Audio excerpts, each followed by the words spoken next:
சலங்கை ஒளி சீரியல் நாளைக்கான எபிசோட்ல என்ன நடக்க போகுதுன்னு ரொம்ப சூப்பரான ஒரு ப்ரமோ ரிவ்யூ பார்க்கலாம் வாங்க. என்னோட ரிவ்யூ பிடிச்சிருந்தால் லைக் பண்ணுங்க.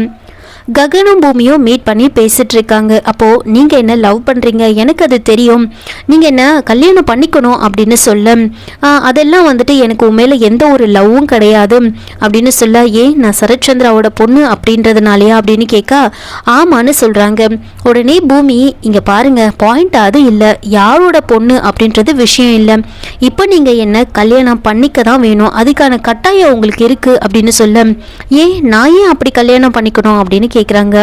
ஏன்னா நீங்கள் என்ன கல்யாணம் பண்ணலன்னா சாரதா ஆண்டி கஷ்டப்படுவாங்க, பூரியும் கஷ்டப்படுவா, நீங்கள் மட்டும் கஷ்டப்பட மாட்டீங்க, அழுவீங்க அப்படின்னு சொல்ல, நான் ஏன் அழுவேன் அப்படின்னு வந்து கேட்குறாங்க. அதுக்கு பூமி வந்துட்டு, இவ்வளோ நாள் என்ன இந்த அளவுக்கு நீங்கள் லவ் பண்ணியிருக்கீங்க, நான் சரத்சந்திராவோட பொண்ணு அப்படின்னு தெரியறதுக்கு முன்னாடி என்ன அந்த அளவுக்கு நீங்கள் லவ் பண்ணியிருக்கீங்க, சரி இப்போ தெரிஞ்சதுக்கப்புறம் காதல் இல்லைன்னா என்ன நீங்கள் கல்யாணம் பண்ணிக்க வேண்டியது தானே, இந்த அளவுக்கு நடந்ததுக்கப்புறம் நீங்கள் என்ன கல்யாணம் பண்ணி தான் ஆகணும் அப்படின்னு சொல்ல, நான் ஏன் அப்படிலாம் செய்யணும், அப்படியெல்லாம் நான் செய்ய மாட்டேன் அப்படின்னு வந்து சொல்கிறாங்க.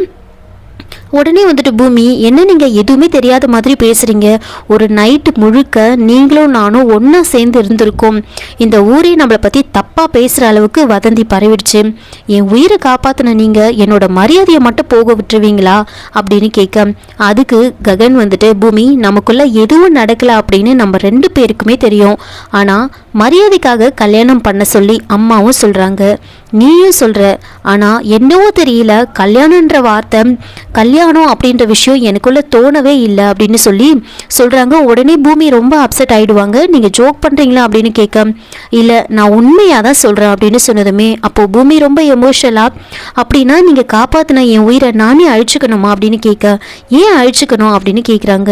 நீங்கள் என்ன ஒன்றுமே தெரியாத மாதிரி கேட்குறீங்க, என்னோட மரியாதை போயிடுச்சு, இனிமேல் நான் எப்படி வாழ்வேன் அப்படின்னு சொல்ல, உடனே வந்துட்டு ககன் சொல்கிறாரு, இங்கே பாரு பூமி, போன உன்னோட மரியாதையை எப்படி காப்பாற்றணும்னு எனக்கு நல்லாவே தெரியும், என் மேலே நம்பிக்கை, நான் கண்டிப்பாக உன்னை காப்பாற்றுவேன், ஆனால் என்னை கல்யாணம் பண்ணிக்கணும் அப்படின்னு உன் மனசுக்குள்ளே சின்ன ஆசை இருந்தால் கூட அதை முழுசாக அழிச்சுக்கோ பூமி, ஐ எம் சாரி அப்படின்னு சொல்லிட்டு ககன் அங்கேருந்து போகிறாரு.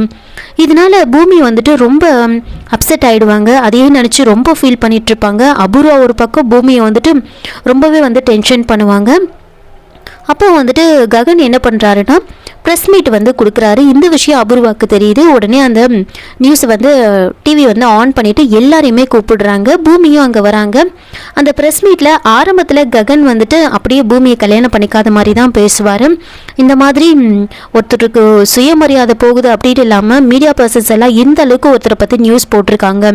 ஒரு பையனும் பொண்ணும் தனியாக ஒரு நைட் இருந்துட்டா அவங்களுக்குள்ளே ஏதோ தப்பாக நடந்துடுச்சு அப்படின்னு நியூஸை போடுறாங்க. அதனால அவங்க எந்த அளவுக்கு பாதிக்கப்படுவாங்கன்னு கூட யோசிக்காமல் இந்த அளவுக்கு போட்டிருக்காங்க.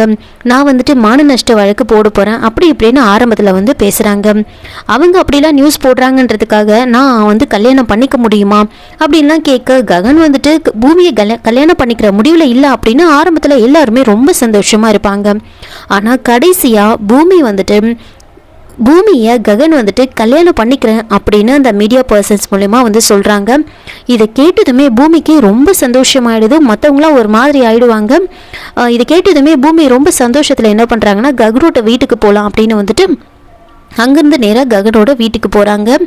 இன்னொரு பக்கம் சரத்சந்திராவை அட்டாக் பண்ணுறதுக்காக ஒருத்தவங்க உள்ளே வராங்க. அப்போ செர்ரி தான் அந்த இடத்துல இருப்பாங்க. செர்ரி வந்துட்டு என்ன பண்ணுறாங்கன்னா, அந்த அட்டாக்கரை வந்து பார்த்துடுறாங்க. பார்த்ததுமே அப்படியே துரத்திட்டு போக அந்த சமயம் பார்த்து கரெக்டாக வந்துட்டு ஏசிபி நயனியும் அந்த இடத்துக்கு வராங்க.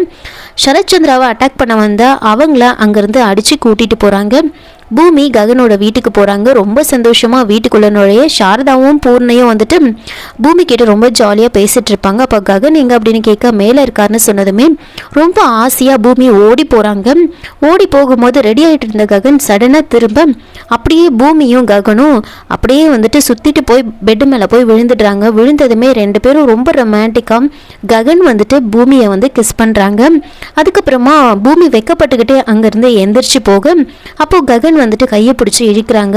எதுக்காக வந்த, எதுக்காக இப்போ போகிற அப்படின்னு கேட்க, அப்போது பூமி வந்து சொல்கிறாங்க, அத்தை உங்களுக்கு என்ன ஸ்வீட் வேணும்னு கேட்க சொல்லி சொன்னாங்க அப்படின்னு சொன்னதுமே அதுக்கு ககன் வந்துட்டு பூமி கிட்ட வந்து ஸ்வீட் கொடுத்தாச்சுன்னு சொல்லு, எனக்கு வேண்டியது கிடைச்சிடுச்சுன்னு சொல்லு அப்படின்னு சொன்னதுமே உடனே பூமி வைக்கப்பட்டுக்கிட்டே அங்கேருந்து வந்துட்டு போயிடுவாங்க. இதோட இந்த ப்ரோமோ வந்து முடிச்சிருக்காங்க.